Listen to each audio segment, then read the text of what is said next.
Welcome back, you guys. I'm Tassie, and on this episode, for my ghostly updates, I'm going to be talking about curses, black magic, and animal sacrifices.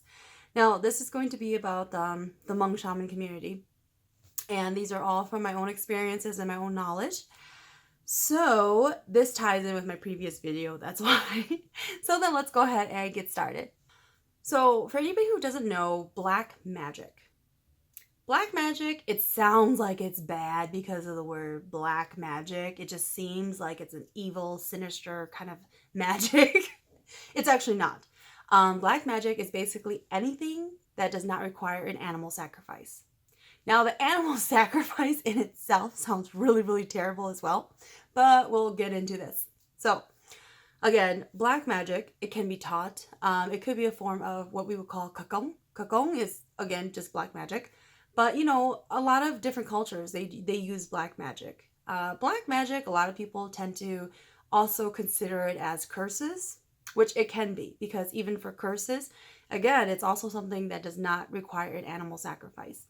But it's not always evil with an evil intent. All right, let's just get that clear. So you can heal people with black magic. You can make things happen with black magic. So it's just strictly nothing with an animal. Now, curses.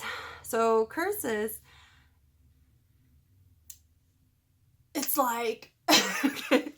So curses, just like black magic, you don't need any type of animal sacrifice.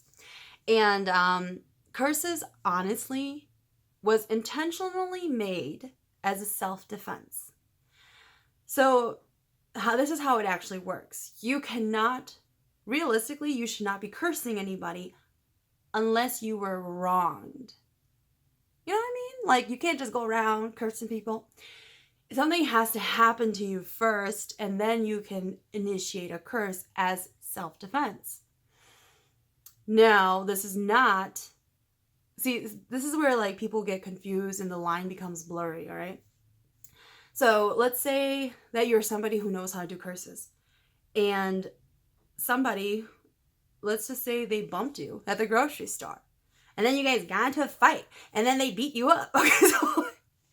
Okay, okay. And now it depends on like the level of the curse that you're doing, because curses can... I keep looking at my jacket, and it doesn't look like it's my jacket because the light over there, it makes it look like it's a much darker jacket, and I don't own a jacket that dark, so it was just... I keep looking at it. I'm sorry, you guys. Anyways, back to the story. So, so let's say, that person bumped into you, you guys got into an altercation, they beat you up. All right, so a lot of times people would try to throw curses out there. Now, the curse... it really depends on whatever method you want to use. If you want to burn money or incense sticks, if you want to do this or that. Now, how the curse works though, you guys. So, when you throw out a curse into the universe will decide if you were really in the wrong and somebody wronged you, then the curse will go out. But if you were in the wrong, if in your head you saw that person bump into you and then they beat you up, but if in reality you were really in the way and you purposely made it so that they had to bump into you, then you would be in the wrong. So then what happens is when you throw the curse out into the universe, the curse comes back and hits you. So that's really how curses work. Now, because everything is so subjective based off of your own viewpoints, then it means anybody would be going out there throwing curses because they were always in the wrong. But I'm actually an individual who always gets the full picture. So I will always see in any situation. So, and I think this is why a lot of my friends and family and them, they'll come to me even if they're not being aware that they're doing it. But I am also an empath where people feel the need to always tell me their issues, right? Which I don't have a problem with. But what ends up happening though is that I see the full picture and what it really is, not just your story. So I'm always the person that people come to for advice and everything on situations. Like, how should they handle something? What should they do? They're going through this tough time, etc., etc. I'll always have an answer for them because I will see the full picture and I won't be so biased just off of their viewpoint, because they have to understand where all parties are coming from for you to really understand if you really were the one who was wronged or if you really were the one who was right. And I know when I'm being wronged and I go crazy. So but I also am somebody who knows when I am in the wrong or it came off that I didn't see it that way, and I know how to own up to it and apologize. So that's a lot that goes in with curses. That's how come sometimes if you end up having a curse befall on you, you may think that somebody is just attacking you for no reason. Sometimes there is a reason behind it. But that's like opening up a whole wormhole, because it's kind of like you gotta find somebody to tell you the real reason why you're being cursed because you actually did this. But really, that's kind of how it works. I do know that some people will still do curses to really hurt somebody. And let's say it does hurt that individual, right? Something worse will come back to you though. So even if you're not aware of it down the line, something will hit you and you won't realize, oh, it was because I did that back then. And that's why it's happening. And I actually, like, this is kind of like way off topic, but it's kind of tied together once I tell you guys a story. But you guys know, like, so it's kind of like sometimes, like, growing up, when I was younger, my parents always told me, if you hit a table, like if you're walking past a table and the edge hits you, like no matter how much pain you're in, you walked into the table. The table never walked into you. So you're not allowed to like hit the table and say bad stuff to the table because you're mad that the table hit you. You knew the table was there. You hit the table. So I know a lot of times when stuff like that happens to me, because I'm a really clumsy person.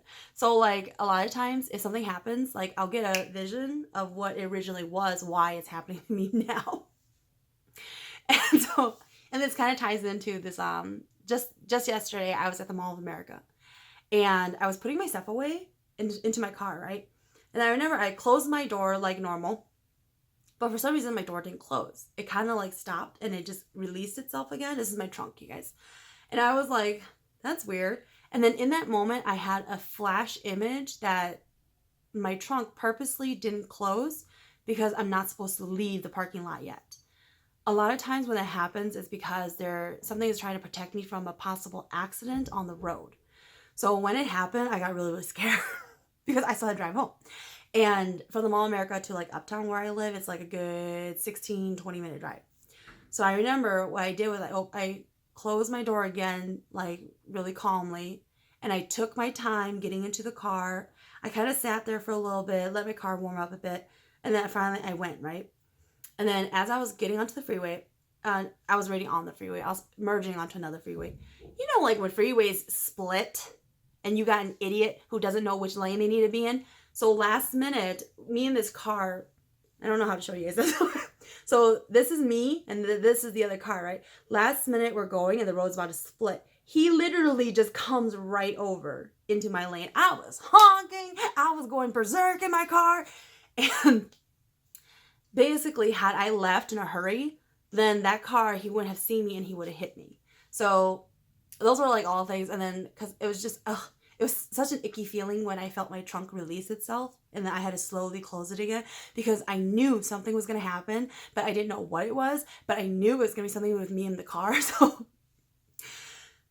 always think about that, you guys. Going forward, if you ever notice something odd is happening, it's because the universe is trying to pause you for a minute, trying to stop you for a minute and just think things through. Just suddenly become more cautious in your actions going forward until you feel better. I'm just saying. So now, animal sacrifices. It sounds really terrible, you guys. Even I thought it was terrible. This is why I didn't believe in shamanism for a long time, because I was like, what demon nature is this that they use animals to sacrifice? All right. So animal sacrifices. This is actually how it works. And I didn't know this until I became a shaman because I was such an Americanized brat and I didn't care about the shaman world.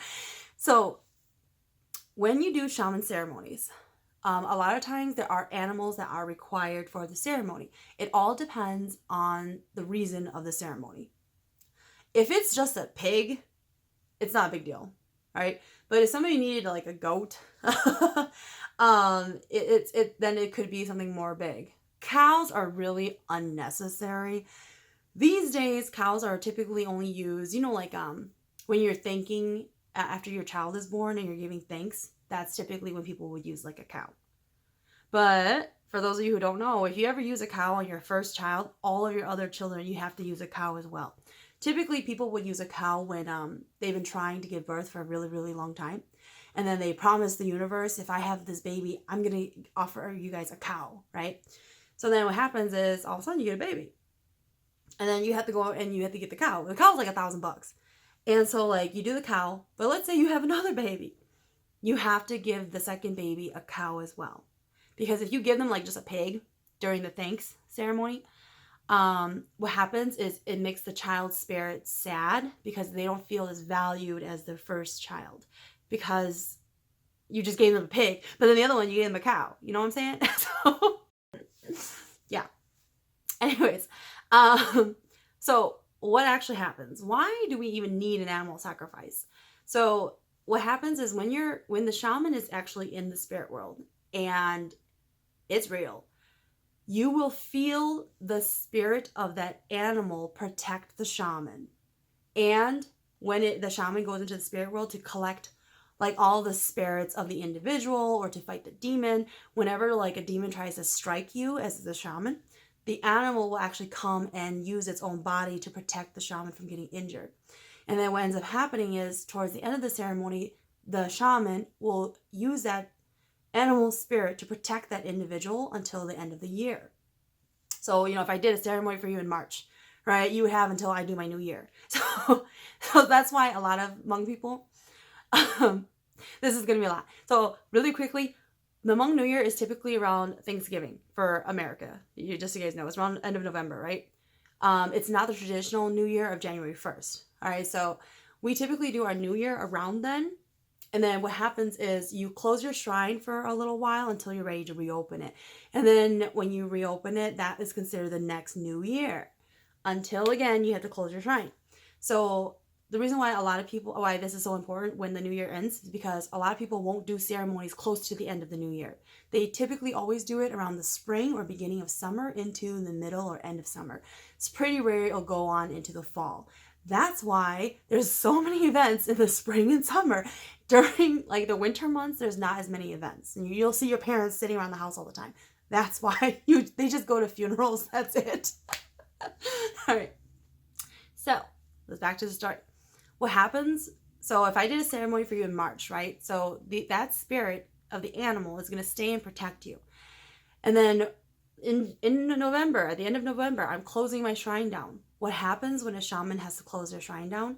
We actually, it's actually the jaw of the animal. So whenever a shaman does a ceremony, the people who they do the ceremony for, their family would cut off parts of meat for the shaman to take home because it's kind of like, as part of the payment, you get some meat and you always either get the whole head or else you just get the jaw. Like for me, I never wanted the whole head. I get my meat at Cup Foods. I would ask them specifically to cut the jaw for me. So I just need the jaw. And what we do is we hang on to that jaw. So the meat, I don't actually need the extra meat either.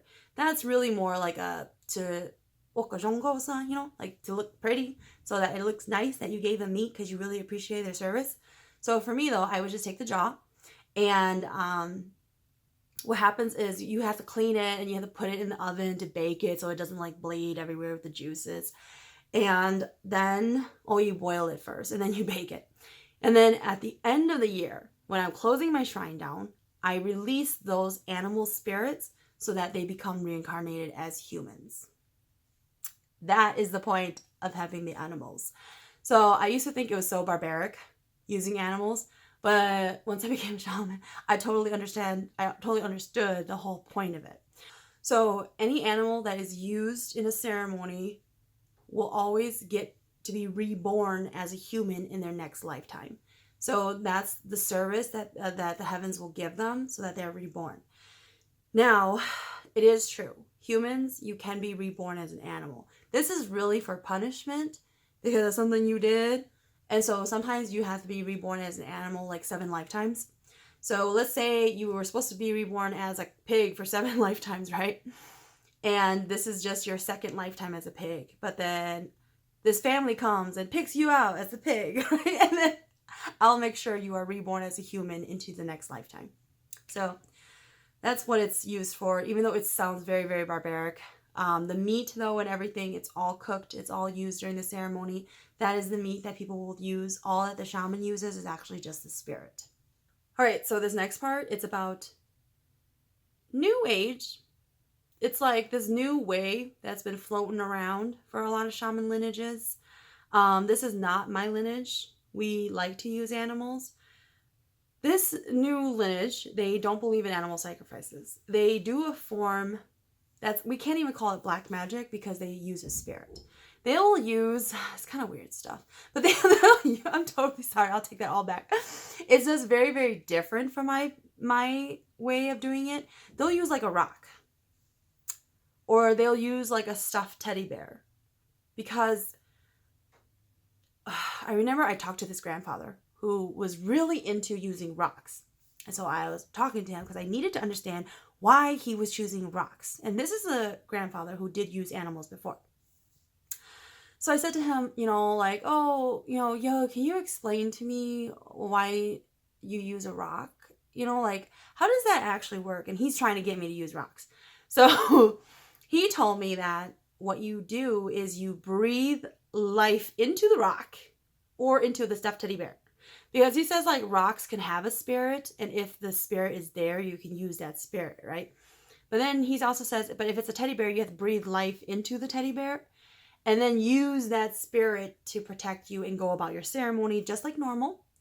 And the reason why they follow the system of the rock or a teddy bear is because it doesn't have to be reborn into the new year. So they're always there. They will always protect you for the rest of your life, unless someone destroys that rock and disintegrates it or destroys the teddy bear. So that's their theory behind it. I tried asking the grandfather in a nice way, how do you breathe life into a teddy bear? Like, where do you find this life? Oh, and that grandfather also told me that he likes to steal the spirits of neighbors' dogs. That's right. I was like, because I love animals, like dogs. I was like, Grandpa, you did not just say that. Yeah, but he thought it was hilarious that he likes to take his neighbor's dog's spirits. Not the physical dog, but whenever he does, like, he goes in onangs, it goes into the spirit world. If he needs protection, he would use the spirit of that dog. And I'm kind of like, Grandpa, your Kwanang should be protecting you. If you're just going into the spirit world, you're not even doing a ceremony. Your Kwa are supposed to protect you. And he's always like, no, this is stronger if you use that spirit. And I'm like, yeah, but you know what? You're illegally taking. So here's the thing, you guys. I forgot to mention about animal sacrifices. Before we can ever do an animal sacrifice, we have to ask the animal if we can use its spirit. His grandfather is not doing that. He's kind of rogue, so I don't really know. Anyways, but I don't really understand the concept behind breathing life into a rock or a teddy bear, because I don't know, McClure is saying they just do it to make it alive, to make it seem alive. And I understand why their theory that, like, it doesn't get released during the new year, so it doesn't leave you, right? I don't know if I want a rock protecting me. I don't know. I don't know if they think it's because a rock seems strong. I don't know.